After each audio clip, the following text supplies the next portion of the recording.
Hi, everyone. Welcome back to another episode of Own the Chaos. I'm your host, Summer, and today we have a very special guest, a new guest.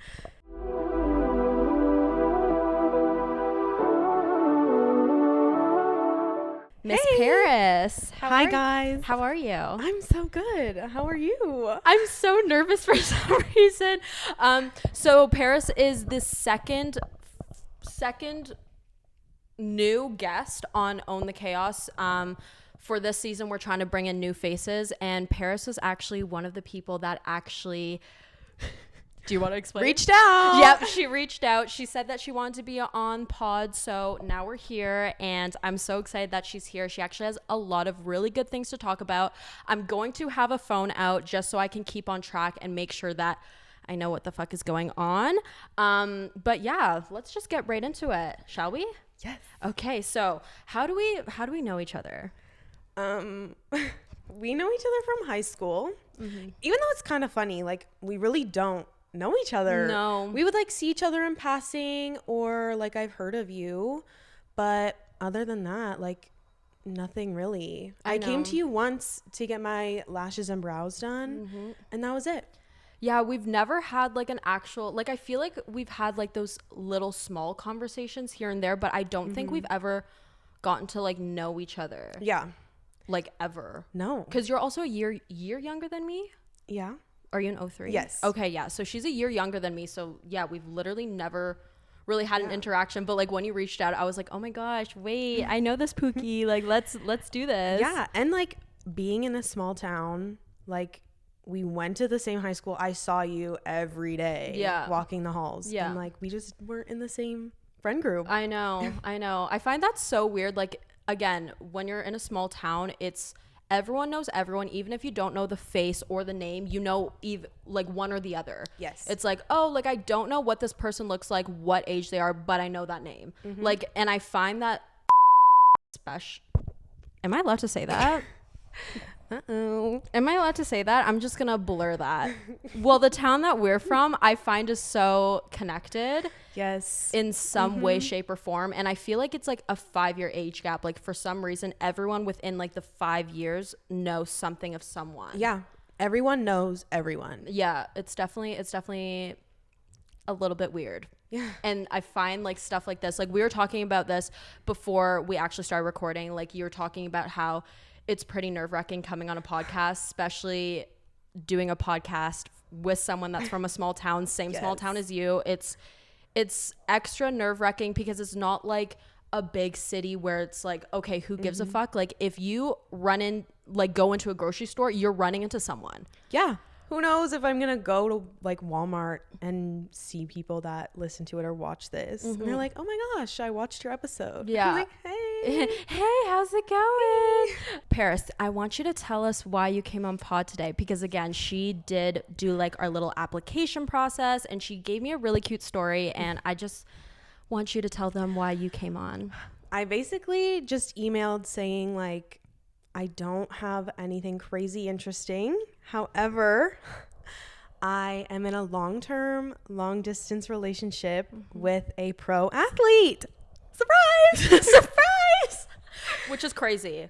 I think that's crazy. And like, how long have you guys been together? We have been together for 8 years and 1 month.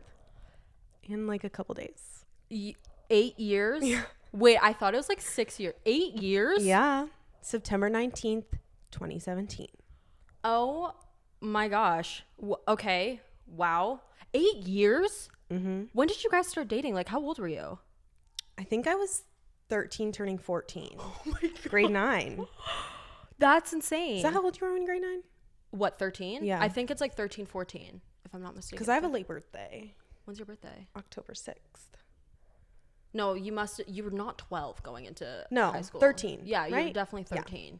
Oh my gosh. Wow. Okay, so, and he's the same age as you? Yes, just a couple months older. Okay. And then, so tell me a little bit about, I guess like from the start of your relationship, tell me about how you guys met and like when he became this next level pro. Like, okay, tell me about it. So our meeting was at his soccer game. I don't want to out the Yep. You don't have to out. But it was at a home game he played for our home team, and I was with like my group of friends, and I decided to not wear a jacket because my outfit was cute. Like, hello. I'm not wearing a jacket. And then I got there and it was like really uncomfortably cold. So he was running to the washroom, and I tapped my friend and I was like, hey, do you know who that is? And she's like, yeah, he lives on the street over from me. Like, he's really nice. And I was like, cool. Hey, can I have your jacket? He was like, yeah, sure. No problem. Oh, so you kind of like made the move. Did you have like intentions? Like, did you think he was cute or anything? I thought he was cute, but I was just like, I'm cold. Yeah, you're literally just cold. I'm bigger than the other kids on his team. Yeah. Because I was like buff or whatever. Wait, girl. And stop then like after that, I think I gave his jacket to one of his like friends that was there. And then we had each other on Snapchat, and I was just, we saw each other in the halls, and I was like, hey, like, do you have a crush or anything? Tell me you were that bold. Were you that bold? Yeah. I said, do you have a crush on anyone? And he was like, why? And I was like, oh, I think you're kind of cute. I have a crush on you. Oh my gosh. And then it just like happened like that? Yeah. And then we would walk the halls, and then I think we were walking down 400, and it was me, him, my best friend, and I was like, so what are we? And he's like, do you want to be my girlfriend? And I looked at my best friend and I was like, and she was like, yes she does. Oh my gosh. So was this like your first relationship ever? Yeah. Oh my gosh. And like, did you think, like, I know everyone always thinks like when you first get into a relationship, it's very much like, we're going to be together forever. We're going to get married, have kids, buy a house, like all that stuff. But like, did you have that actual instinct feeling like right off the bat? Yeah. 2 weeks into us dating, I told him I loved him. He bought me a ring for my birthday. And that was like 2.5, 3 weeks after we just started dating. And then I went crazy and I was like, we're going to have kids and we're going to be married. We're going to have kids and we're going to be married. And he said, okay. Wait, where's this accent from? Because I do this accent all the time. Where's it from? I don't know. I heard a kid on the beach when we were in Punta Cana saying, I want to go starfish catching.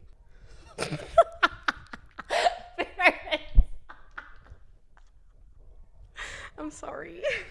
He was like, oh, and his mom was like, we're going, relax. And he was like, okay. Oh my goodness. Okay, but I was just like, okay. I literally use that accent all the time. Sorry, that was so like off topic, but I was like, why are you talking like that? And where's that from? Because I do that accent as well. As you said, like, you started dating at a very, very young age. You went through all of high school. You went through like your university, college years, whatever you want to call it. I know you're still in school, but like, he's now a pro athlete. Throughout that whole process, what just happened? Throughout that whole process, did you guys ever have like any breaks, any like moments where it was like, we can't do this? Like any point where it was like, this is too shitty and I can't actually do this? No. We've been like strong, like consecutively through the 8 years. Like for my university career, like from what I can speak on, it hasn't been that easy. I was at one school that was about 4 hours away during COVID. So like I was struggling emotionally, mentally, like physically, and he was just always there. Like even though he was 15 hours away from me, he would always call me. He would help me like fly out. I would go every semester for about a week and a half to 2 weeks. Since he started college or university, and it was just like, we worked through it. We think of each other as like one body, like one mind, where it's like, if we have problems or if something comes up, which is not really ever, but it's like, we don't fight each other. Yeah. We fight the issue because it's not us. Yeah. That is like the problem. That was so well said. Because I feel like a lot of people in relationships miss that. That's literally the whole point. Like, unless they're like overall like a genuine shitty person like you or the other person, I find a lot of people miss the fact, if you're going through a problem, you're not fighting each other. You want to fight that problem to actually squish and disperse that problem so you guys can carry on as a a relationship as a unit. That exactly. And that's the thing too, like, you want to have kids with someone, you don't want them to see mom and dad arguing, mom and dad bickering. Like, you want to show your daughter or your son how you're supposed to treat your significant other. Yeah. So it's just like having that as a strong base. Yeah.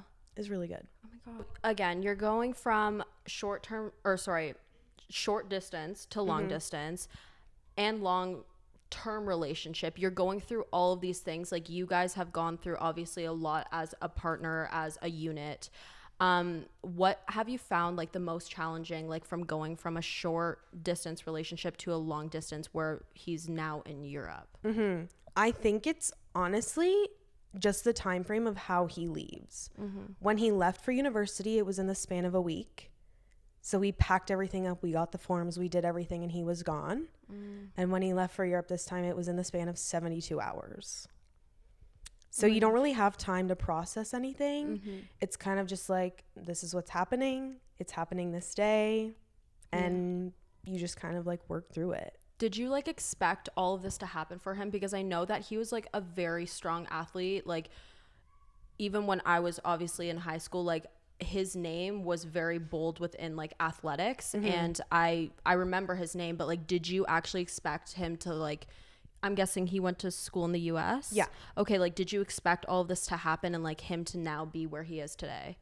I did. Yeah. I think it's hard though when you're getting to that point of you're graduating high school. Like, why is no one offering right away? Or like, they are offering, but guys, school in the States is so incredibly expensive. Oh, especially being like an international or like an out of state student, especially with the conversion rate. I don't know what's going on.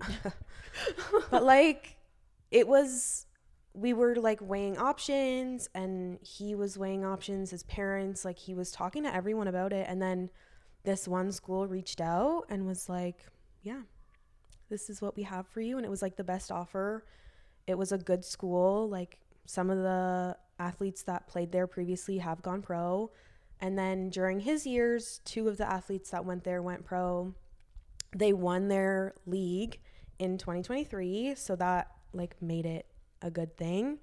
And then going actually professional, I was like, yeah, you're going somewhere, because you have the heart and the determination and the work ethic that not a lot of athletes have. Like, you weren't given handouts as a kid. You worked your ass off. Yeah. Like, no matter what. So it's like, you deserve it. That's so well said, because again, small town, you like pick up on people and like where they come from, what they're all about. And I feel like I've always just seen his name literally only in athletics. Like, I've only ever known him for athletics straight from the jump. Like, coming into high school, I feel like, again, you guys are a year younger than me, and I knew about him because he was an athlete. Like, he obviously had a lot of hard work and determination, exactly like what you said. And obviously, you know, most than everyone else. But the fact that like outsiders can see that, like, that's so impactful, so important. And it's just amazing that he's in the place that he is right now. And the fact that you have been able to support him and vice versa, because a lot of people within that area get carried away with whatever it may be, the girls, the fame, the money, like all of this stuff can really take a toll on a relationship. And that's kind of actually what I want to ask you about. Like you were saying, like, he went to school in the US, so that in itself, long distance, it's as easy as it is for Canadians to get over to the US and vice versa. It's still a distance, and when you're trying to focus on yourself, like, that can be a lot of work just in general. And my question is, when he was away, most athletes, and I hate to throw this on athletes, I do not want to put this on athletes in general, but I know quite a lot of people from this small town, because surprisingly, the small town has a lot of athletes and they end up going pro or to the US or just something of that nature. There's a lot of influence, and like, him being in a long-term, long-distance relationship, he's probably with all of his teammates all the time, because he's not hanging out with girls, and he's not making, like, I'm sure he's making new friends, but like, he's respectful, you know? And I feel like, again, doing the whole long distance thing and having the influence, they all most athletes, I'm trying to say this in such a nice way, but most athletes I find are like trying to get with other women, trying to drink and party anytime they get. Like, there's just a negative energy towards athletes, unfortunately. And I think it's just because they know they got it like that. Yeah. And I hate to say it, like, athletes do got it like that. Like, all women are always like, when you talk about types, they're always like, oh, I like the hockey boys, I like the lacrosse boys. Like, it's so specified towards that. So of course that's going to get into guys' heads. Yeah. So like, being a girlfriend, knowing that your man was kind of around that, like, how was that in your relationship? I think it made it a lot easier knowing the type of person like Andrew is. Mm-hmm. Like, anyone in our small town that knows him or has heard of him knows that he's like the most kind, like, genuine person and would not hurt a fly. Mm-hmm. Unless you hurt a loved one. Okay. And then it's game over. Yeah. Okay, but that's a man. But it was like, I don't know. We had that trust. We have that trust and that respect for each other. And even if he did go out, which was rarely ever because we're both the same person, we don't party, we don't drink. We just like enjoy staying home. And okay, like, so he's very much like that too. Yeah. And he wasn't like ever influenced by like that energy and that culture? No. Oh. We just kind of thought of it as like, why would I chase something or why would I go do something that I know is gonna ruin a very good thing? Yeah. Because, like, in all honesty, a party or a fling or a hookup or whatever you want to call it, not always gonna be your life. No. And that's not a life that you always want to chase. Yeah. Like, yes, by all means, if that's your vibe, go do your thing. Mm-hmm. Like, all kudos to you, but it gets to a point where it's not doable. Yeah. Like, you're gonna do that for the rest of your life? Yeah. No. Yeah, you're right. A lot of people, I think social media and just kind of the environment that we're like our generation is in now is very different from our parents. Like, our parents thought like how you and Andrew did. Like, you found your person, you worked it out, you made sure that it was possible for the two of you to have a lifelong life together. Yeah. And I find that with social media, there's so much temptation and so much want and drive and need in kind of the wrong directions as times. And I find like this, what is it called? The hookup culture. Yes. Is very, very normalized. And again, I don't think it's a bad thing whatsoever. Like, completely do your thing. Like, if that's the life that you want to live, by all means. But I feel like when it comes to, let's say, relationships where there's never been cheating, never been breakups at your young age of 8 years of a relationship, that's unheard of. Like, people, I find now, question that. They're like, wait, are you sure? Yeah, like, are you sure? And it's crazy too because social media and everything really stereotypes athletes because a lot of them are really there just to go pro. Yeah. Like, I know in the States, like, the Big Ten schools are really only famous for football, like, not soccer. Yeah.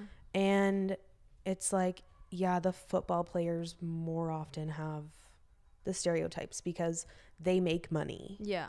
Playing over there. Yeah. Like, they have full rides and a payment plan. Like, hello. Yeah. Be for real. Yeah. Like, obviously, because they're just going to get in their heads. But I think if they stay grounded and, like, Andrew and I have that relationship and his parents were also, like, high school sweethearts.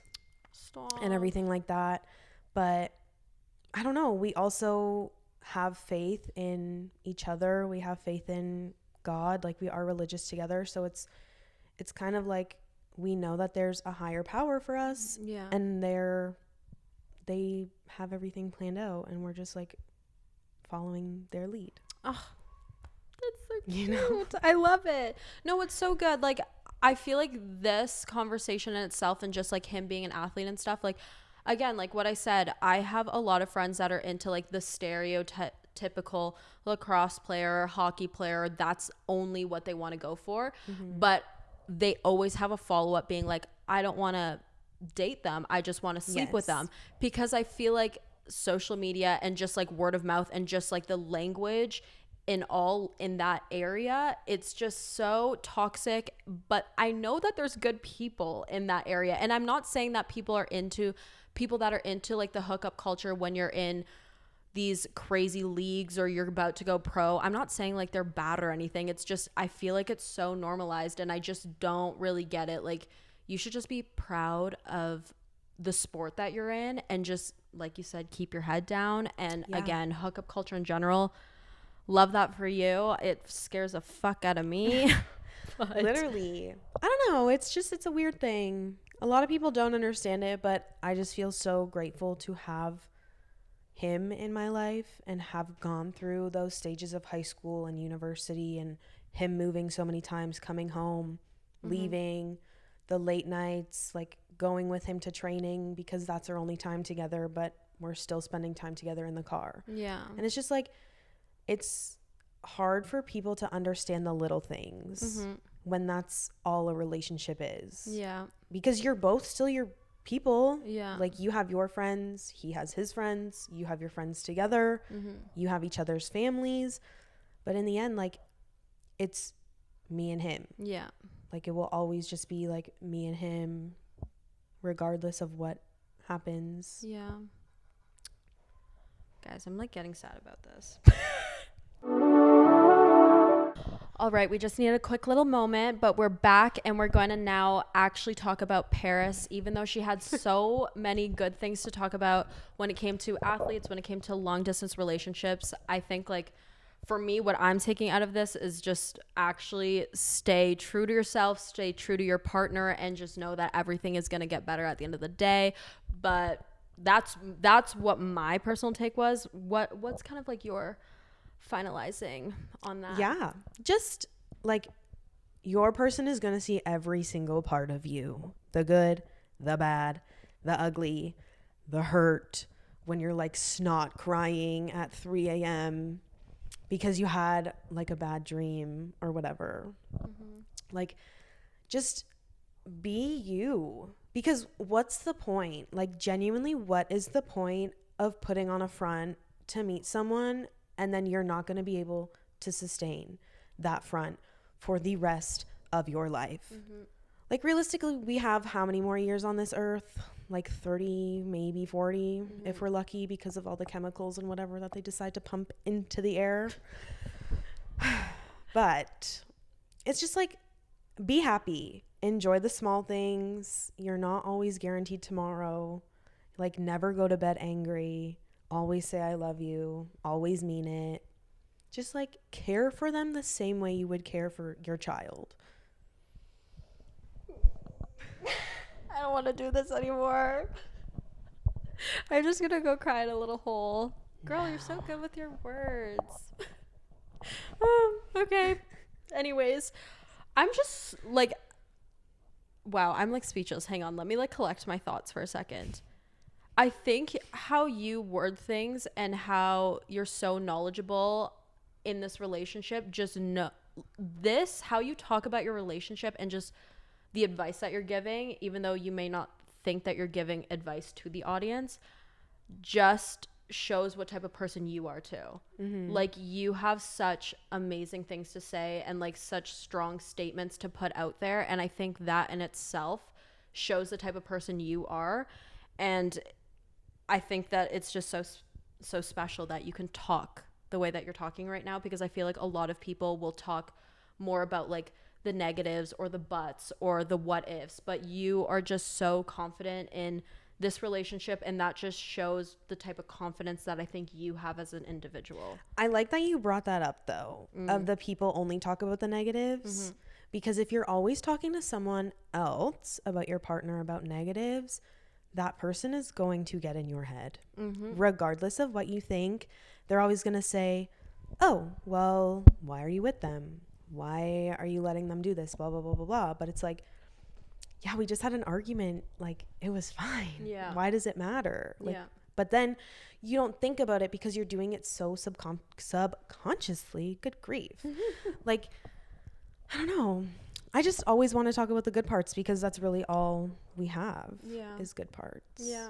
That at the end of the day, like, I feel like you said, never go to bed angry. I really do think that you should almost always try to think of the positives that are happening within the relationship. Until it's quite literally only negatives, then obviously you should escape. But if Yeah. there's still at least 5 positive things that you can say confidently and they never fail to do that for you, it's worth the fight. Yeah. And it's, I mean, at the end of the day, if it's not for you, it's not for you. Your time is limited on earth. Like, do what makes you happy. And he makes me happy. Yep. Yep. Okay. So we're going to get a little bit more on like the personal side.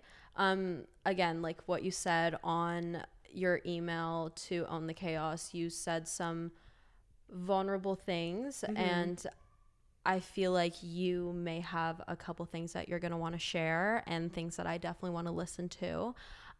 You did point out that you came from kind of like a broken family. Yeah. And like, how did that make you feel? What kind of like got you to where you are now? Because again, I know you guys are only seeing her on a podcast, but like the second she walked in the door, she was a very, very bubbly person, and it's weird. It didn't give how this email touched me. Like, this email was giving me like, oh my gosh, like my heart is like hurting, but you come in with such confidence and such positivity, and just when you said the words broken family, it's sad, and I'm curious to know. It was broken in the sense of like, my parents are older.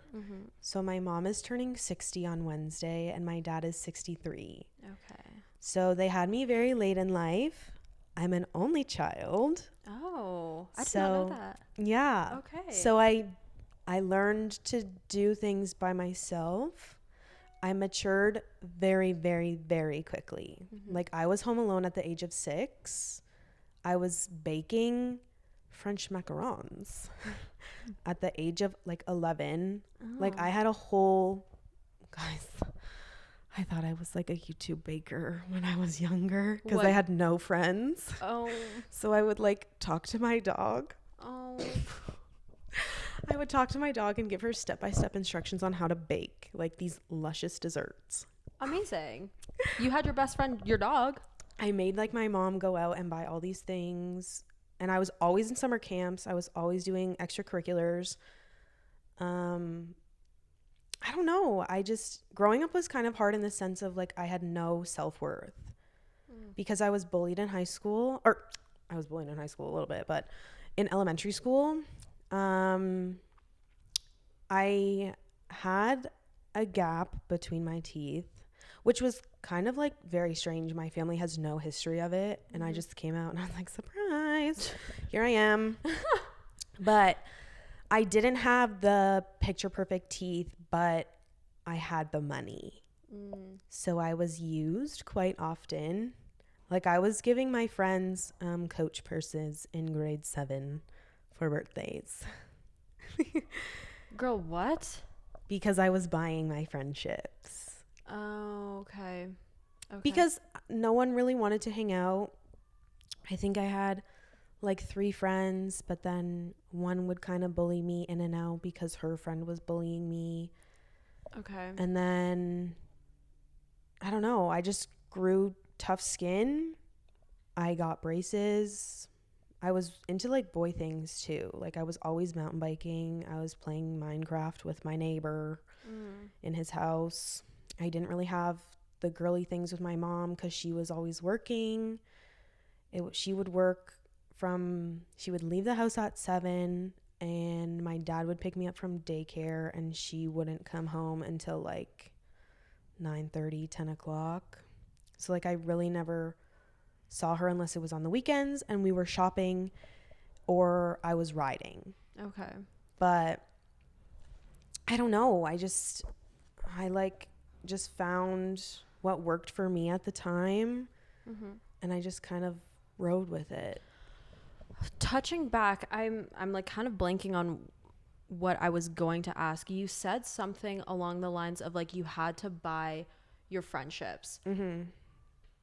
when it came to that, like you say that your parents were like a little bit older, did you find like they I hate to say this, but like did you find like growing up they almost bought your A little. attention, or like they like that's how they kind of like Showed me love. yes, it wasn't like, because you said that your mom wasn't around like from 7 to 10 and you guys would go shopping on weekends. Like did you find growing up it was very much like here's a materialistic thing to like make for the time? Yes. Okay. For the time that was lost, or just to keep me busy while they were gone. And it also didn't help that their friends have older children. So I'm hanging around at the time, like let's say I was 6 and they're 18 turning 19, or they're in their early 20s, they're just graduating university. It's like, like I want to be you, but I'm me. Because I didn't really have that connection. My cousins are older. Like my cousins on my dad's side, I'm closest to their kids in age. So it was just like my parents bought me stuff. Like, God bless, thank you. But it was also like they were there for me. They were there for me. It was just in a different sense, I guess. Yeah. Like I was always supported. Yeah. But I think it was because I always got what I want or wanted. I knew how to manipulate them. Yeah. I feel like it's kind of like an only child thing, I find. Yes, it's a syndrome. Yeah. I'm also an only child. I don't know if you knew that. I think I knew that. You knew that? Okay. I'm also like an only child, so I can definitely get that. Like the whole, I don't want to say fully, but the whole buying your time, buying your love. I find sometimes with only children, a lot of the time I find parents, because there's only one, it's like, okay, we don't have to stress about you. Like, because there's only one of you. Like, if there's multiple of you, it's like, okay, I actually have to be present and like make sure you guys are all staying in order. Yeah. But when there's one, it's easier to transfer them over to a friend's house. It's easier to transfer you to the grandparents' house, and et cetera, et cetera, et cetera, et cetera, et cetera. Like I find for some reason, only children, you know that saying, it takes a village to raise a child? I only ever really see it with only children though. Yes. Like I don't see it a whole lot when there's 2 or more, because it's like, oh, at that point it's a lot of pressure for like a friend to take my 3 children besides just the one child. I think it's that way too, because parents don't know how to parent. Well, like, duh, like, hello, I wouldn't know how to parent if I had a kid. I'm still learning, but like if you only have one, that child is solely reliable or reliant on you. Like they want to eat, they want to go out, they want to do something. It's the parents, like they are taking them everywhere. So I understand it from a parent's point of view on trying to get rid of them or trying to buy their love, because it's their life too and they don't know what's going on. And it's very overwhelming having kids, but it's just hard a little, because you want that sibling to come and run and jump on your bed because Santa came. Yeah. Or you want that sibling to like hurt themselves when you're fighting and you like cover their mouth and be like, don't tell mom. Yeah. Like, shh. Yeah. But you don't really have that. Like I had my dolls or my dogs, and that was it. Yeah. Like I think the difference between you and I, like with the only child thing, like you said, your parents are older and all of your cousins were older. For myself, I felt like growing up, I always had siblings. In my mind, I was like, oh, okay, like my cousins are younger than me, or they're a year or 2 older than me. This is like my big sister and these are like my younger siblings, because at the time, like my mom, I was like her little sidekick. So I would go with her everywhere and I would always be with my cousins and whatever. And it was very much like, oh, I'm learning to protect these babies, but it's different. Like I've actually never really heard like the really only child vibe, because I feel like growing up, I always had someone with me. Yeah. But like with yourself, like you said, like all of your cousins were older. Yeah. And it's crazy though, because I had such... Sorry, we had yet again another little intermission. You were talking about your upbringing. If you have any other little... Yeah, just like, I don't know, I kind of said, well, you said you were always with older and younger kids, so you had that protector. I was always the protected, so I could just flaunt and do whatever. Going into Andrew's family, him having 2 younger brothers, I was very shocked. Whoa. Yeah. What are these? Yeah. What are these little chickens? Who are these? Especially his youngest brother. Like, I met him when he was 4. So he was an actual baby. How old is he now? He's turning 13 next February. Oh my gosh. Yeah. The whole dynamic. Like, I grew up with his youngest sibling, I feel like. His middle one, I also feel the same. Like, I watched him transition through, like, the life phases. And that really, I guess, softened me to family. Like, I remember Andrew and I met, and I was so, like, in my girl boss era, I guess. Like, I was very much, I'm an independent woman. I'm doing it on my own. I don't need your help. Like, I don't want kids. I want to work like my mom. I want to work a 7 to 10. I want to make, like, 300 grand a year. I want... like, just that's the life I want. And then as we got older, I was like, you know, like, I would like kids. I want to settle down, because I was watching the way his family interacted. But it's funny though, because when Andrew and I first started dating, I did not eat in front of his family. Were you like shy about that? Yeah. Okay. I had braces. Oh, okay. And I just didn't want to eat in front of them, because I was like, oh my gosh, I'm a girl. I don't eat. Yeah. Oh, yeah. And like he had the 3 brothers, because there's 3 boys, right? No girls? Yeah, no girls. Yeah. Okay, And they're Italian, so like they eat a lot. Yeah. And I was like, no. Yeah. So the first time I had dinner there, Andrew went upstairs and made us both plates and brought them to the basement. And that's how we ate for about 3 months. Okay. At his house. Yeah. Because it's not something like you're used to. It's not something that's considered family dinners is not a thing. Not a thing. Yes. I had zoodles. Yeah. Okay. I'm still to this day, I'm so used to like eating at my desk in my room. By yourself. Yes. Like I feel like even when I move out and have my own house, I'm going to be so used to still eating alone and away. Like that's just like my comfort area. And it's like nothing against anyone, but like when you grow up not doing family dinners, it's like, what are we doing? And like, am I eating weird? What the fuck is going on? Yeah. And I'm a right-handed person, but I cut with my left. So everyone's like, weirdo. Yeah. Like, sorry. But no, like his cousins, Daniela and Sabrina are my best friends, like, of all time. They're cousins? Wait, why did I know this? Did I know this? I might have known this. Okay. They're cousins. Oh, so okay. like Daniela's my best friend, Sabrina's my best friend. Like they know everything about me. I know everything about them. We talk all the time. They're like my sisters. I'm actually a bridesmaid for his cousin's wedding in September of next year. She asked me on my birthday.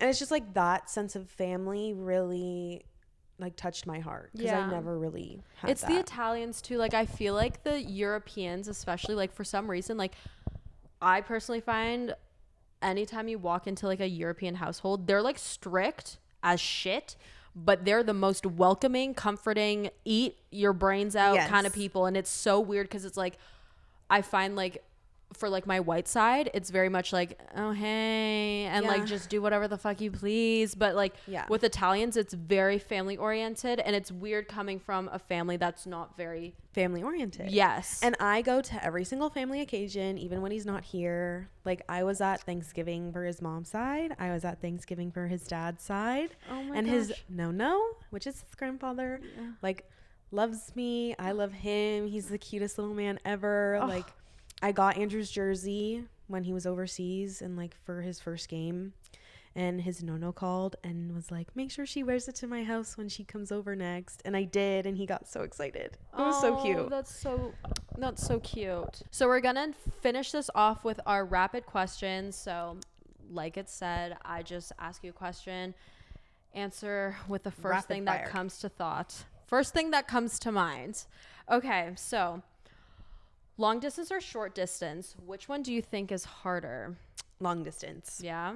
Okay. See, for some reason, I find short distance. See, I don't know why. Until you're thinking married. that. No, I was thinking that because the love is different. Yes. Like you have that person 24/7, but like the love for long distance is like you love that person for who they are, Yeah. not for what they can give you. Yeah. You know? Yeah. Best advice for keeping sparks alive in long distance relationships. Laugh. Laugh. Yeah. Okay. Because you get so serious and you get so caught up in your life, they get caught up in their life. Like your calls, just laugh. Yeah. Just giggle. My grandmother, she lived to 100 years old. Sorry, just like the whole laugh thing. She said she is convinced that she lived the amount of time that she did is because she was happy. Yes. Like being happy. Stress, chronic stress gives you higher chances of heart attacks. What's the hardest part about dating an athlete? Just them being gone all the time. You really take for granted what you have when they're not like a crazy athlete. Like, not saying he wasn't ever a crazy athlete, but getting to that point where like life is starting to look different in a sense that what it was always imagined. Yeah. You know? Yeah. Because like they're always at training, or they're always at away games, or they're traveling, they're getting treatment. It's like there's always something for the sport, but they always come home. Yeah. And it's like you always have that you time. Well, you guys will hopefully one day. Are you going to potentially move to Europe? I think we're in the talks of October 2026. Oh my God, you're going to live a European life. What the hell? Okay. Advice you'd give yourself stepping into 2026. Breathe. Breathe. Breathe. Okay. One piece of real advice you'd give our audience right now. Life is not that serious, okay? I know it seems like it's very serious, and the days that are going to hit you the hardest are when you just need a hug. Biggest insecurity you've had to work through. My appearance. Because social media makes you feel ugly. I fucking hate social media for that reason.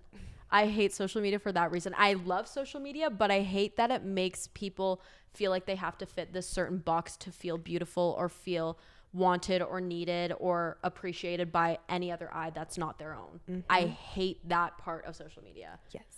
Girl, you're I know. gorgeous. What? If you could go back to one moment in high school, what would it be? This is going to be so funny. Okay. Feeny Cup. Feeny Cup? Why? I just want to annihilate other football teams that would come to us, because I was a great flag football player. Okay. Okay, so you miss sports. I is what was I'm hearing. deking them out. I'm not kidding. Okay, so sports? Oh, No, Feeny just Cup. Feeny Cup. Okay. Just Feeny Cup. Okay. Didn't have to go to class. Yeah. Food trucks came. We had cute uniforms. Okay. Okay, period. Love that. One thing you've learned about love that no one talks about. I don't know. The one thing I learned about love, it's a choice. Love is not a feeling. Feeling wanted is a feeling. Feeling appreciated is a feeling. Love is something you choose to do every single day. Yeah. That's not what a lot of people talk about. I have no words. What's something people assume of you that is not true? I'm not nice. I'm nice. Yeah, I feel like you are nice. Actually, I not to like be a part of that, but like for some reason, like in high school, I feel like I Yes. heard that, not that you were like a bitch, but you were like more cutthroat. Yeah. In high school, I was also in like my crush out era. Oh, okay. I was like crashing out. I mean, guys, I crash out all the time now. Yeah. Nothing has changed I really, feel like but that's, I feel like everyone crashes out though. I And I just feel like it's talked about more though. yeah, Yeah. it's more validated. Yes. I was like, I needed to be locked away though. Anybody that was breathing wrong near me, I would have probably gouged your eyes out. Okay, so it wasn't like completely false. No, I was Okay. crazy. Okay. I'm still crazy. Okay, but you're just like nice crazy now? Yeah. Yeah? Yeah. Yeah. Yeah. Okay. Have you ever heard of a small town rumor that was made up about you? I don't know. You don't know? I don't think so. No? I've never heard any Okay. about me. I mean, there probably is some. People like to talk. Small town shit. It's a gossip town. It Everyone is a talks gossip about town. everyone. Yup, yup. What's your dream version of your 20s? Of my 20s, be married soon. Living overseas, enjoying life with Andrew, like, and then of course having the financial stability like to support us and then support our families back here. Because although growing up was kind of chaotic, I do want to thank my parents in a financial way. Yeah. Oh, that's so cute. Yay. You know, That's the end of this episode. We love Paris. We thank Paris for coming and thank sharing you so her much. her 8-year relationship, her family, her life growing up. I think it was very, very interesting. Would love you back on the pod. I'd love to come back. Love to come back. Anyways, thank you again, guys, so much for watching another episode of Own the Chaos. Make sure to tune in, like, comment, subscribe. We'll see you next time. Bye, guys.